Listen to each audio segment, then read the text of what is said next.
Bethlehem என்று அர்த்தம். பெத்லகேமுக்கு ஒரு அர்த்தம் இருக்கு. என்ன அர்த்தம்? அப்பத்தின் வீடு. என்ன வீடுமா? அப்பத்தின் வீடு. அங்க கோதுமை நிறைய விளையுமா. கோதுமை முதல் தரமான கோதுமை அதிகமாக விளைகிற ஒரு இடம் அந்த நாட்கள்ல எவ்வாறு இருக்கிறது? பெத்லகேமாக இருக்கிறது. எதுக்காக அங்க வந்து பெத்லகேம் படுறாரு?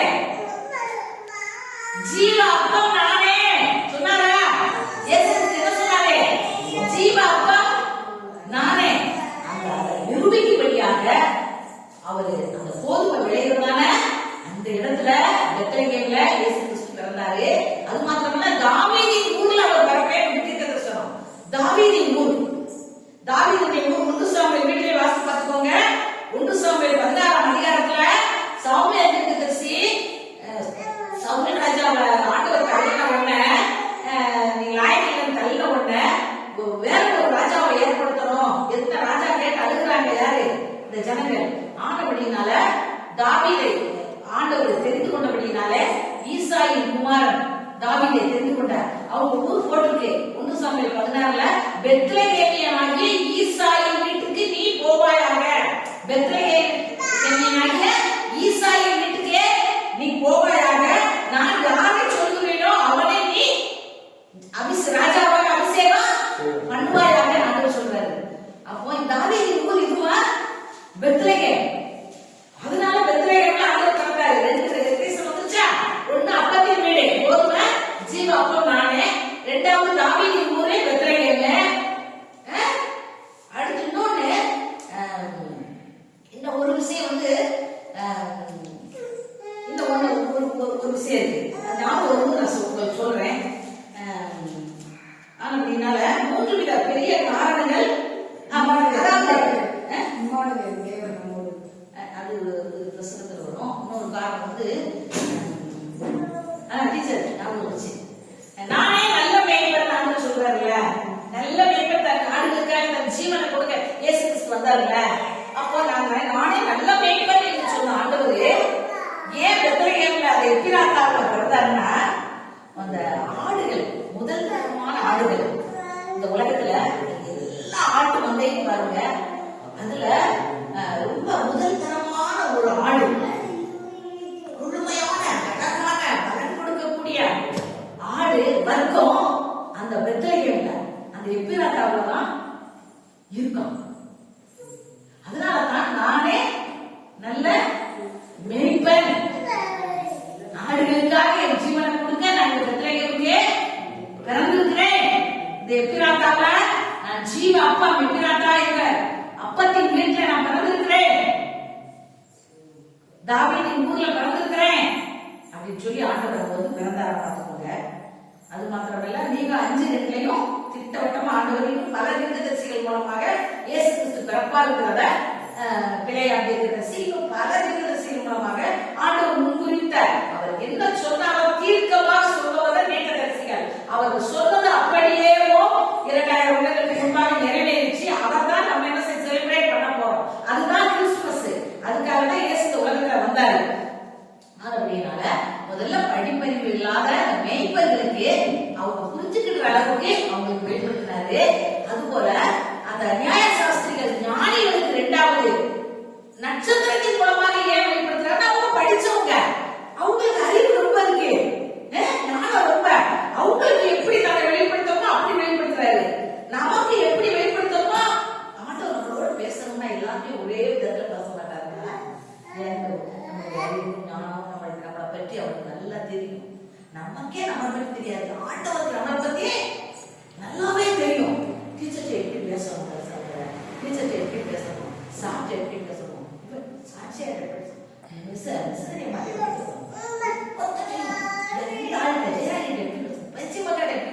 ராமஸ்தான்மாட்ட எப்படி பேசுனா அந்த அம்மா புரியுவாங்கன்னு ஆண்டவருக்கு தெரியும். அந்த விதத்துல ஆண்டவர் பேசுறாரு. அவங்ககிட்ட பேசுற மாதிரி நம்மகிட்ட பேச மாட்டாரு. மேற்பர்களுக்கு எனக்கு நட்சத்திரம் மாத்த வந்துச்சு இல்ல, நட்சத்திரத்தை மேற்பர்களுக்கு காட்டல, தேவதூதன் தோன்றி பயப்படாதீர்கள் சொல்லி தேவதூதன் அனுப்பினார் ஆண்டவர். அப்படின்னா அவங்க நம்புவாங்க, இயேசு பிறந்திருக்கார், உங்களுக்கு ஒரு ரட்சகர் பிறந்திருக்காரு. ஆனா நியாய சாஸ்திரிகளுக்கு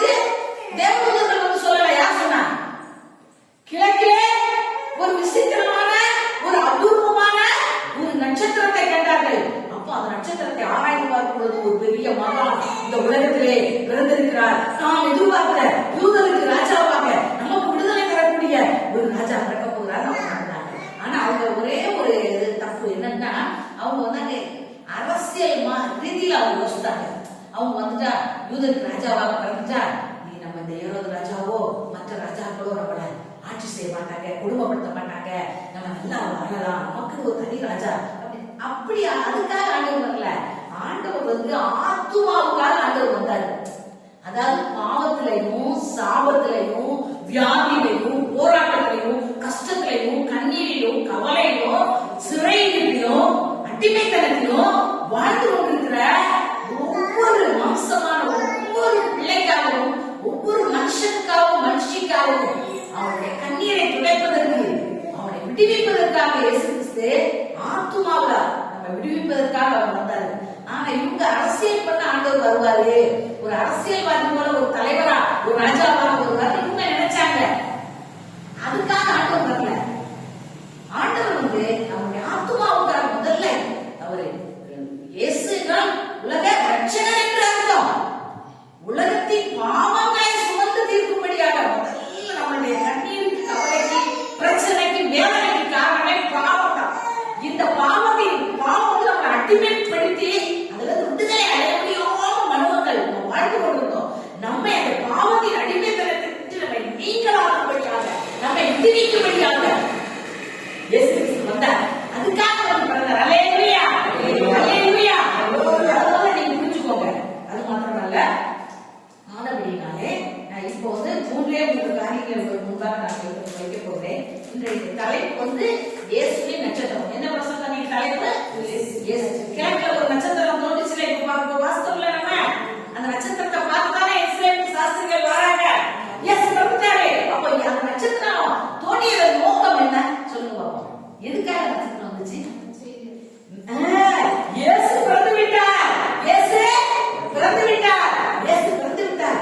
ஒரு நோக்கம், அதுக்கு ஒரு காரணம் இருந்துச்சு. இன்றைக்கு நம்மளை ஆண்டவர் ரட்சித்து இருக்கிறார்.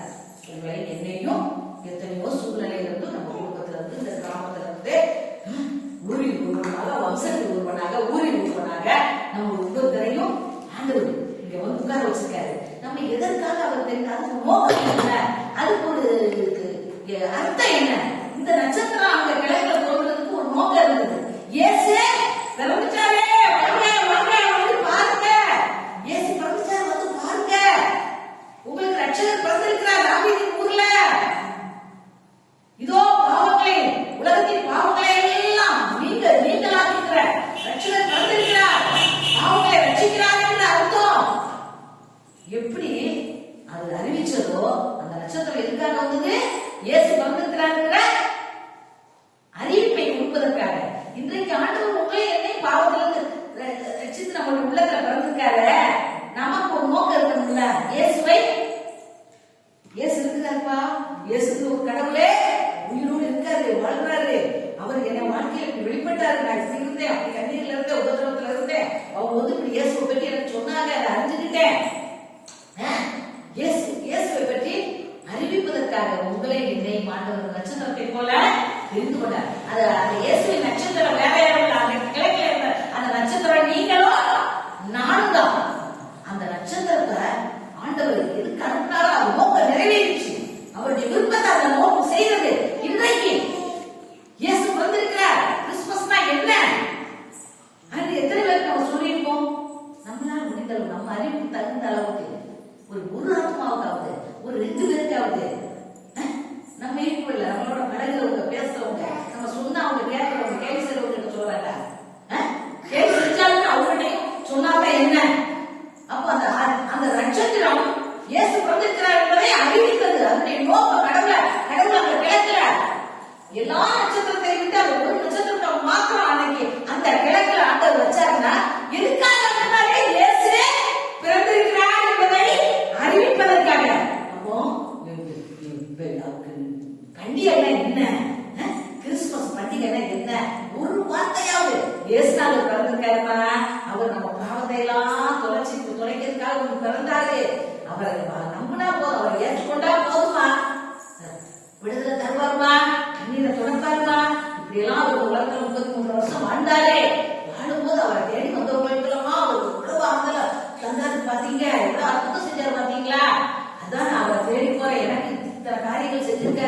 நிம்மதி இல்லாத எனக்கு இயேசுனால ஒரு ஆறுதல், ஒரு சமாதானம் உள்ளத நிரப்புது. ஒரு தாய் தேற்றுவது போல அவர் என்னை தேற்றினாரு, ஒரு தகப்பன் சுமக்கிறது போல என்னை சுமந்துட்டு வராரு. இப்ப 2 வருஷமா ஏற்கனவே நான் வந்திருக்கேன், அவர் என் உள்ளத்தை கலந்துருக்காரு. இப்ப 2 வருஷமா ஒரு தகப்பன் சும என்னால சில வேலையில ஐயோ இதுக்கு மேல என்னால சமாளிக்க முடியாது, கஷ்டத்தின் வழியாக போகும்போது அவர் என்னை சுமந்துகிட்டு வந்திருக்காரு. எப்படிதான் இந்த பாதையை நான் கடந்து வந்தேன், எப்படிதான் சகிச்சேன், இந்த பிரச்சனையை எப்படிதான் நான் தாண்டி வந்தேன் எனக்கே தெரியாது, அவர்தான் என் கூட இருக்காரு அப்படின்னு நம்ம சொல்லியிருக்கோமா? இன்னைக்கு இயேசுவின் பிறப்பை அறிவிக்கிறவர்களாக இந்த நாட்களில் இயேசுவின் நட்சத்திரமாக.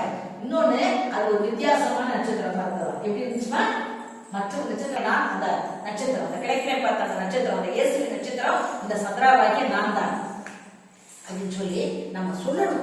வாய்நாள் என்ன செய்யணும்? அறிக்கையிடும். அப்போ அந்த நட்சத்திரம் வந்து அன்றைக்கு அந்த இடத்துக்கு வந்து மற்ற நட்சத்திரங்களை விட அது எப்படி இருந்ததா வித்தியாசமாக அவர்களை ஈர்க்கக்கூடிய அளவுக்கு இருந்துச்சு. அதுக்கப்புறமா சிந்திக்க ஆரம்பிக்காங்க. எல்லா நட்சத்திரத்தையும் போல இல்ல, அது ஒரு வித்தியாசம்.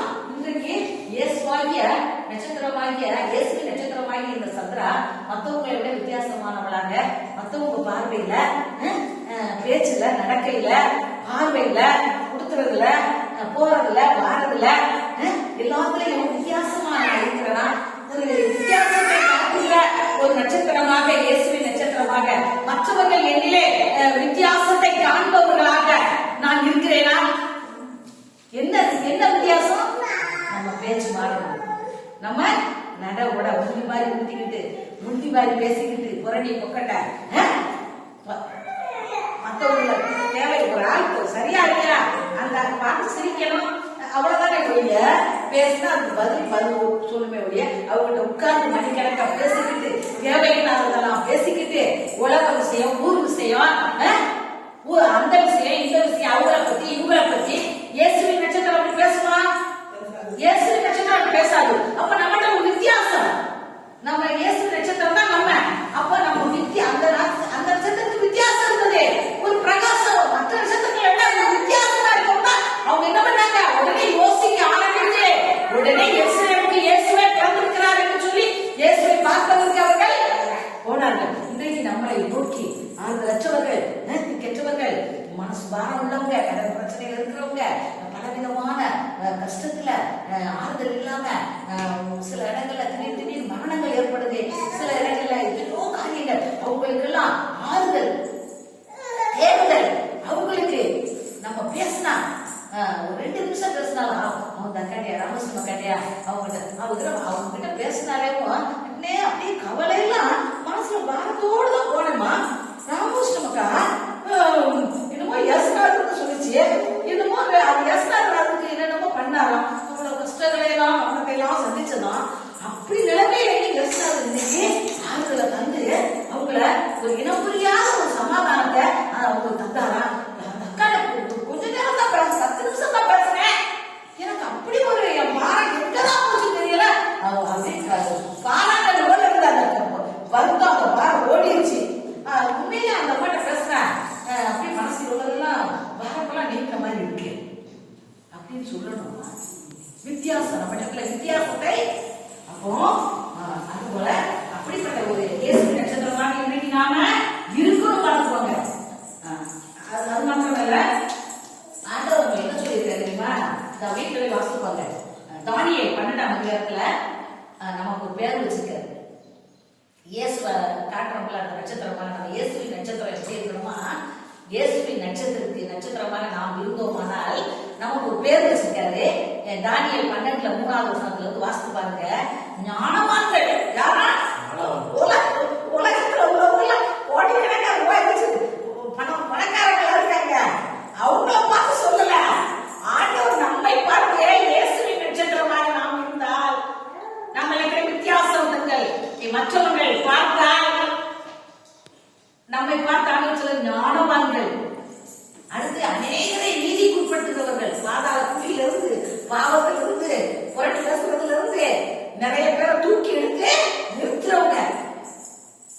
பழைய மனுஷனை அழிச்சு புது மனுஷனா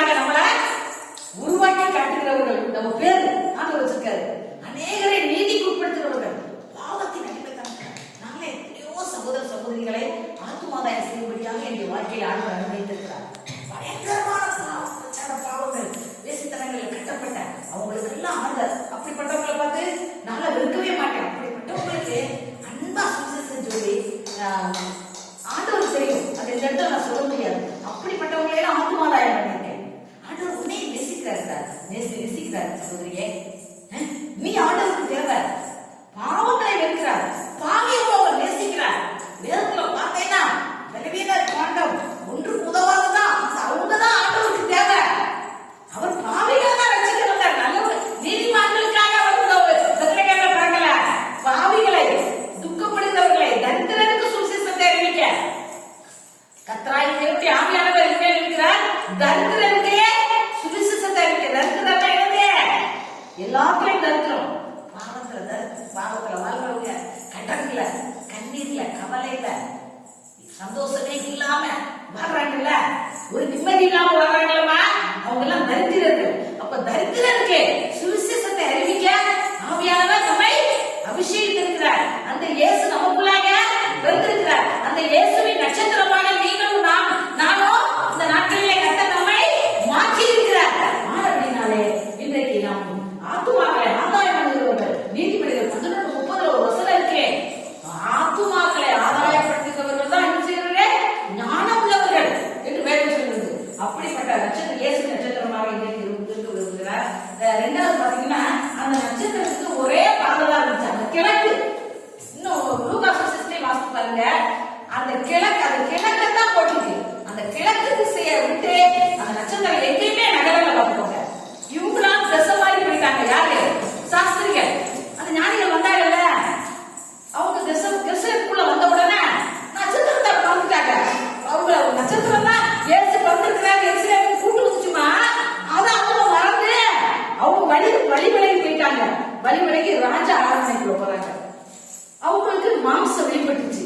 ராஜாட்ட போய் கேட்பாங்க, யூதருக்கு ராஜாவாக இவர் இப்ப எருசலேம்ல யார் இருந்தாலும் அவர் ஏரோது ராஜா அங்க ஆட்சி பண்ணிட்டு இருக்காரு. அப்ப இந்த ராஜாட்ட கேட்டா அந்த ராஜா அவருக்கு தெரியலன்னு நேர அரண்மனைக்கு போயிருந்தாங்க. தவறா போனது தப்பு. ஆண்டவர்கள் விசாரிக்கல. நட்சத்திரத்தை விட்டுட்டாங்க. அவங்களுக்கு சொன்னதெல்லாம் அந்த நட்சத்திரம்.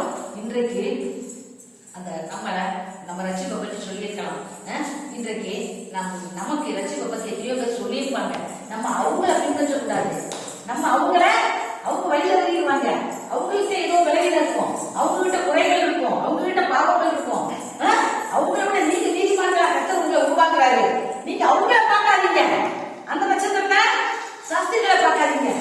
அப்போ அந்த நட்சத்திரம் கிழக்குல தோன்றிய நட்சத்திரம் அந்த இடத்தை விட்டு நகலமா. இப்படி உங்களுக்காக நம்ம கிழக்குல வந்தோம். எருசலேமுக்கு வரைக்கும் அது பிறந்த இடத்து வரைக்கும் கூட்டிட்டு வந்துட்டோம்.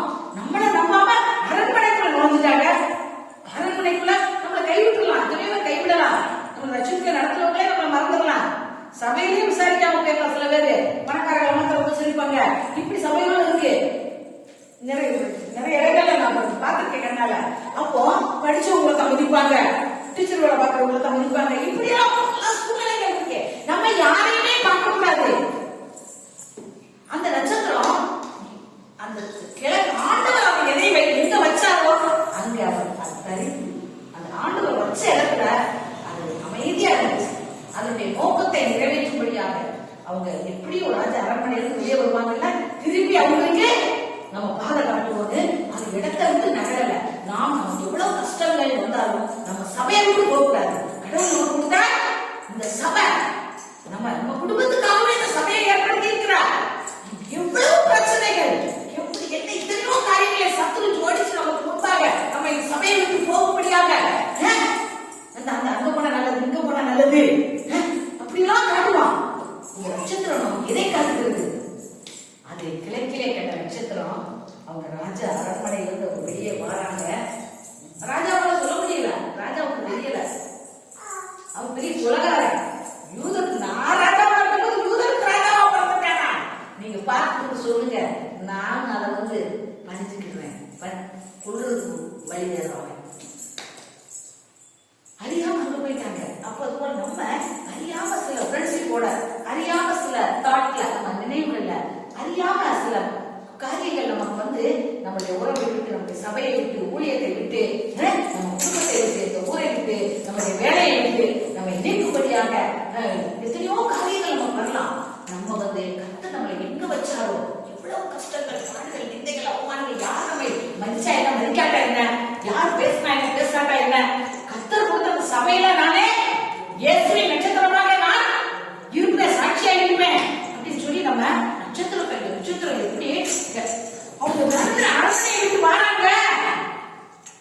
முடிச்சுட்டு தான் வராங்க. ராஜா ஒண்ணு தெரியல. வெளியே வராங்க, கிழக்கில பார்த்தா அந்த நட்சத்திரம் அப்படியே ஜம்மன் நிக்கி அவங்களுக்கு முன் செல்லுது. அதுக்கப்புறம் தான் என்ன செய்தே மூவ் ஆகி அப்போ முன் செல்கிற விசுவாசங்களாக நாம் காணப்படுறோம்.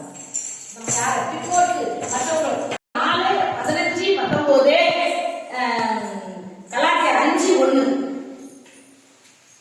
என்ன ஆவியில ஆரம்பிச்சீங்க, இப்ப என்ன மாசம் அப்படிங்க உங்க வாழ்க்கை? கிறிஸ்தவ வாழ்க்கையில பின்மாற்றம், ஜபம் இல்ல, துதி இல்ல, ஆராதனை இல்ல, ஒழுங்கு இல்ல, ஆலயத்துக்கு வர்றதுல ஒழுங்கு இல்ல, அன்பு ஊர்றதுல ஒருத்தர் பேசுறதுல முன்மாதிரியா இல்ல, இல்ல முந்தி மாதிரி இல்ல, எல்லாம் குறைஞ்சி அணைஞ்சி மாம்சத்துக்கு உட்பட்டவங்களா கலாத்தியா சபை ரொம்ப கேடுகட்டு போயிடுச்சு. யூதா அனுபவத்தில் போட்டிருக்கு மார்க்கம் தப்பி அலைகிற நட்சத்திரம். அது பேர் என்னதுமா? மார்க்கம் தப்பி அலைகிற நட்சத்திரம். இயேசுவின் நட்சத்திரம் மார்க்கம் தப்பி அலைந்தது. இயேசுவின் நட்சத்திரம் ஆண்டவருக்கு என்ன பாதை போட்டாரோ, எந்த இடத்துல அதை வச்சாரோ, என்ன நோக்கத்துக்காக வச்சாரோ அசையாமல் அந்த நட்சத்திரம் யாரும் எந்த மனுஷனையும் பார்க்கல, எந்த ஊழியக்காரனையும் பார்க்கல. உங்களை ரட்சிப்புல நடத்திருக்கலாம், உங்களுக்கு போதிச்சிருக்கலாம், அவங்க நீங்க பார்க்காதீங்க. அவங்க இடர்வாங்க, அவங்க மூலியமா உங்களுக்கு சோதனை வரும், அவங்க மூலியமா நீங்க மனசுல வேதனை வரும், அவங்க எல்லாருமே உங்களுக்கு முன்மாதிரியா இருப்பாங்கன்னு சொல்ல முடியாது. அதனாலதான் ஆண்டவர் சொல்றாரு இந்த நாட்கள்ல அப்படித்தான் கலாத்திய சபை இருந்துச்சு. நல்ல ஆரம்பத்துல ஆவிக்குரிய சபையா இருந்தது. நாளடைவுல கிறிஸ்து உங்களை உருவாக நான் கர்ப்பவேதனைப்படுகிறேன்னு சொல்றாரு பவுல்.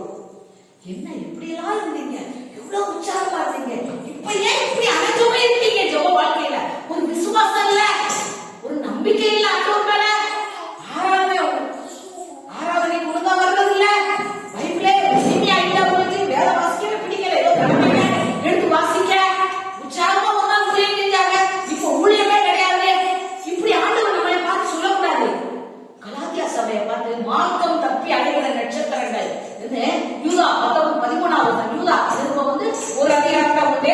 அதுல 13வது வசனத்துல நீங்க இயேசுவின் நட்சத்திரமா இருங்க, மார்க்கம் தப்பி அடைகிற சபைக்கு போக, அந்த சபைக்கு போக, அங்க போக, அந்த ஊழியத்துக்கு போக, இந்த ஊழியத்துக்கு போக, அங்க போனா இது கிடைச்சுமா, இங்க போனா இது கிடைச்சுமா, இப்படி சொல்லிருப்பாங்களா? நம்ம எப்படி வச்சிருப்பாங்களா? அப்படி வச்சிருப்பாங்களா? ஆண்டவர் எங்கே நம்மை வைத்தாரோ அதே இடத்தில் நாம் இருக்கும் பொழுது அந்த நோக்கம், தேவன் நம்மை ரட்சித்த நோக்கம், நம்மை தெரிந்து கொண்ட நோக்கம், இயேசுவின் நட்சத்திரம் அவருடைய நோக்கத்தை நிறைவேற்றிச்சு. அது மாத்திரமல்ல, உடனே சொல்லியிருந்தேன், நவோமி பற்றி கேள்விப்படுத்தீங்க. பஞ்சம் வந்துச்சு பெத்லகேம்தான் நகையும் இயேசு எது இடத்துல நவோமி வாழ்றாங்க. நவோமி ரூத்து, அதை அறிவிக்கிறதுக்காக சொல்றேன். அந்த இடத்துல பஞ்சம் வந்தது. பஞ்சம் வந்தாலும் ஆண்டவர் கூட இருப்பார்கள், யோசிப்பார்கள். அந்த விசுவாசம் இல்லையா? புறஜாதிகளை மற்ற ஜனங்கள் போறது போல பஞ்சம் பிழைக்கிறதுக்கே நவோமி மோவாப் தேசத்துக்கு போயிட்டா. எங்க போயிட்டா? இன்னைக்கு ஏதாவது ஒரு கஷ்டம், ஏதோ நம்மள்ட்ட நல்லா பேசுறவங்க, நல்ல ஒரு விசுவாசம், நல்ல ஊழியக்காரமான திடீர்னு பேசாம போதுமோ வச்சுக்கிறோம். அதுக்காக கவலைப்படக்கூடாது. நம்ம யாரை பார்க்கணும்? ஆண்டவர் நோக்கி. அவங்க நட்சத்திரத்தை தான் பார்த்தாங்க. ராஜாவை நோக்கி போனாங்க, அவனுக்கு ஒன்றும் கிடைக்கல, அவனுக்கே தெரியல எங்க வந்துட்டாரு. திரும்பி கடந்ததோடு அவங்க வரும்போதுதான் கிழக்கிலே அவர்கள் கண்ட நட்சத்திரம் அவங்களுக்கு முன் சென்றதே. ஆனந்த மகிழ்ச்சி அடைந்தார்கள். இன்றைக்கு நம்மளை பார்த்து ஆனந்த மகிழ்ச்சி மற்றவங்க அடைகிறாங்களா? மற்றவங்களை சந்தோஷத்தை கொடுக்கிற ஒரு மகனாக நாம் மாறுகிறோமா? அல்லேலூயா. இன்னும் நிறைய நட்சத்திரம், இயேசுவின் நட்சத்திரத்துக்கு நிறைய சிறப்பு தன்மைகள் இருக்கு. அதனால அந்த நவோமி அப்படிதான் வாழ்ந்தான். பஞ்சம் வரணும், மோவாப் தேசத்துக்கு போயிட்டா. அங்க போய் என்ன பண்ணா? புருஷனை இழந்தான். ஆண்டவருக்கு சித்தமில்லாத, விருப்பமில்லாத, பிரியமில்லாத காரியங்களை சில வேலைகளில் நாம் செய்யும் போது, நடக்கும் போதே சில இழப்புகள், சோதனைகள், தேவையில்லாத சோதனைகள், சிக்ஷைகள் நமக்கு வரும். ஒண்ணு புருஷனை முதல்ல இழந்தான். 2 ஆம்பளை பையன் கொடுத்திருந்தாமா, 2 ஆம்பளை பையன் இறந்துட்டாங்க. கல்யாணம் முடிச்சிருந்தா 2 பையனுக்கு, 2 விதவை. இவளும் விதவையாகி, முதல்ல புருஷனை இழந்து இவளும் விதவையாகிறா, இவனுடைய மருமக்கன்மாரும் விதவையாக்கிட்டாங்க. அப்போ மோவாபியர்கள் கத்துக்கு அற்புதமானவர்கள், வேற சாமியை கூடுறவங்க, புறஜாதிகள், ஆண்டவருக்கு